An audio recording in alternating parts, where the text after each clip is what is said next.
کہتے ہیں کسی جگہ ایک شخص رہتا تھا جس کے 3 بیٹے تھے۔ اس شخص نے اپنے ان 3 بیٹوں کے نام عارف رکھے ہوئے تھے۔ دن گزرتے رہے حتیٰ کہ اسے مرض الموت نے آن لیا۔ اس نے اپنے تینوں بیٹوں کو بلا کر وصیت کی کہ عارف کو وراثت ملے گی، عارف کو وراثت نہیں ملے گی اور عارف کو وراثت ملے گی۔ اس کے ساتھ ہی اس کی روح قبض ہو گئی۔ وہ خود تو فوت ہو گیا مگر اپنے بیٹوں کو مصیبت میں ڈال گیا کہ کیسے فیصلہ کریں کہ کن 2 عارف کو وراثت ملے اور کسی ایک کو نہیں ملے۔ تینوں نے فیصلہ کیا کہ شہر جا کر قاضی سے اپنا مسئلہ بیان کریں اور اس سے کوئی حل پوچھیں۔ تینوں اپنے زاد راہ کے ساتھ شہر کے لیے روانہ ہو گئے۔ راستے میں انہوں نے ایک ایسے شخص کو دیکھا جو اپنی کسی گمشدہ چیز کو تلاش کرتا پھر رہا تھا۔ ان بھائیوں کے پوچھنے پر اس نے بتایا کہ اس کی اونٹنی گم ہو گئی ہے جسے وہ تلاش کرتا پھر رہا ہے۔ ایک عارف نے پوچھا، کیا تیری اونٹنی ایک آنکھ سے کانی تھی؟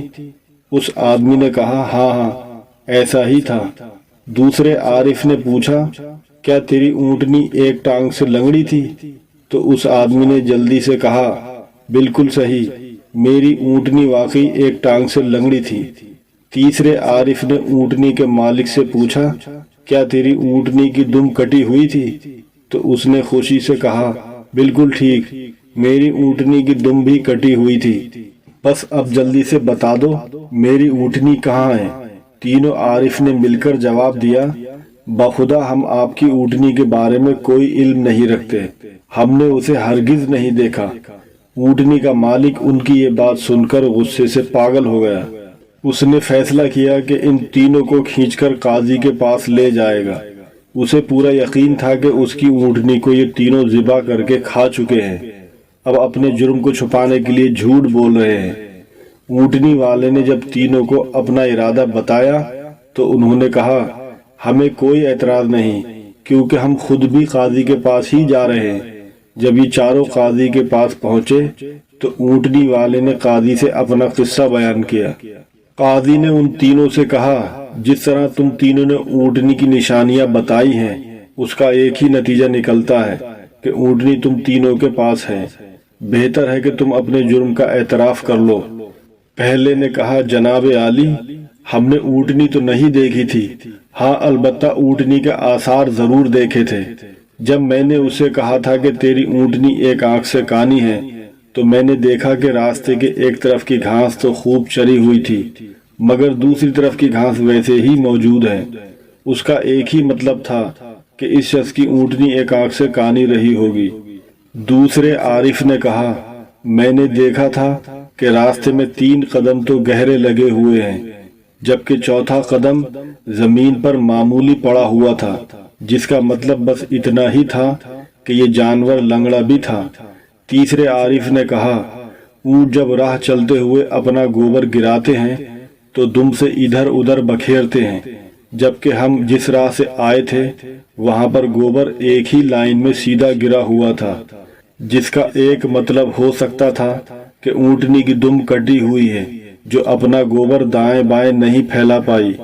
قاضی نے بغیر کسی دیر کے اس آدمی کی طرف دیکھا اور کہا، تم جا سکتے ہو، تمہاری اونٹنی ان لوگوں کے پاس نہیں ہے اور نہ ہی انہوں نے اسے دیکھا ہے۔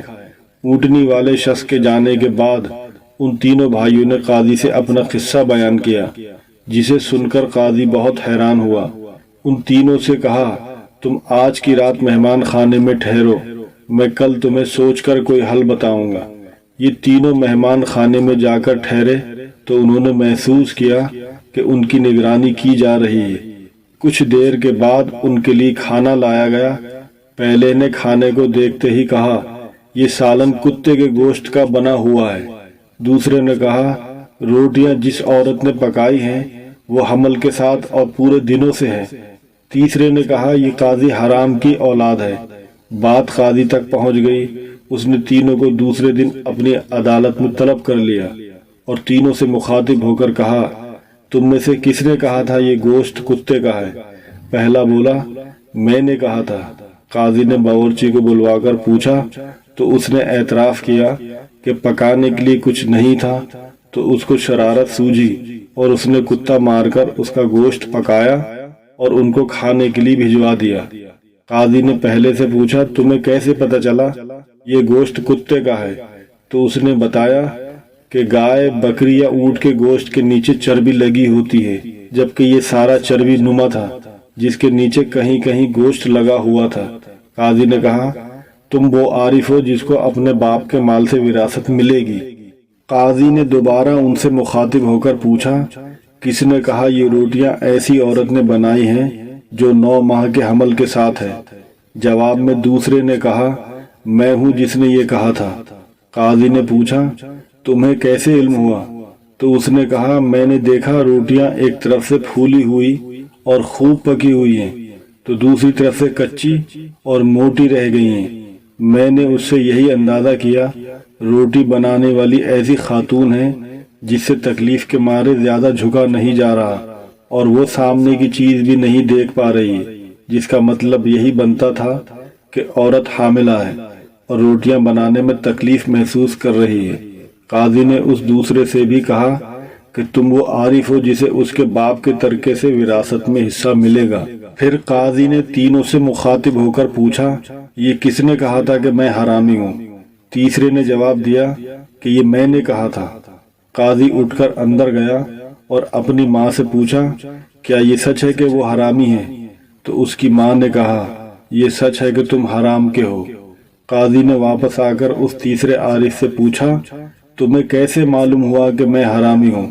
تو اس نے جواب دیا اگر تم حلالی ہوتے تو مہمان خانے میں ہم پر نگراں نہ مقرر کرتے، نہ ہی کتے کا گوشت پکوا کر ہمیں کھانے کے لیے بھجواتے اور نہ ہی کچی روٹیاں کسی مظلوم عورت سے بنوا کر ہمیں کھلواتے۔ قاضی نے اسے مخاطب کرتے ہوئے کہا کہ تم وہ عارف ہو جسے اس کے باپ کے مال سے ورثہ نہیں ملے گا۔ تیسرے نے حیرت کے ساتھ قاضی کو دیکھا اور پوچھا مگر ایسا کیوں؟ قاضی نے کہا کیونکہ ایک حرامی ہی دوسرے حرامی کو ٹھیک ٹھیک پہچان سکتا ہے اور تم بھی میری طرح حرام کی اولاد ہو۔ وراثت پانے والے دونوں عارف اپنی ماں کی طرف لوٹے اور دریافت کیا کہ ہمارے تیسرے بھائی کا کیا ماجرا ہے۔ تو ان کی ماں نے کہا تمہارا باپ ایک بار صبح کی نماز پڑھنے مسجد گیا تو اسے دروازے پر رکھا ہوا پایا تھا، اسے گھر لایا، اس کا نام بھی تم دونوں جیسا عارف رکھا اور اس کی پرورش کی۔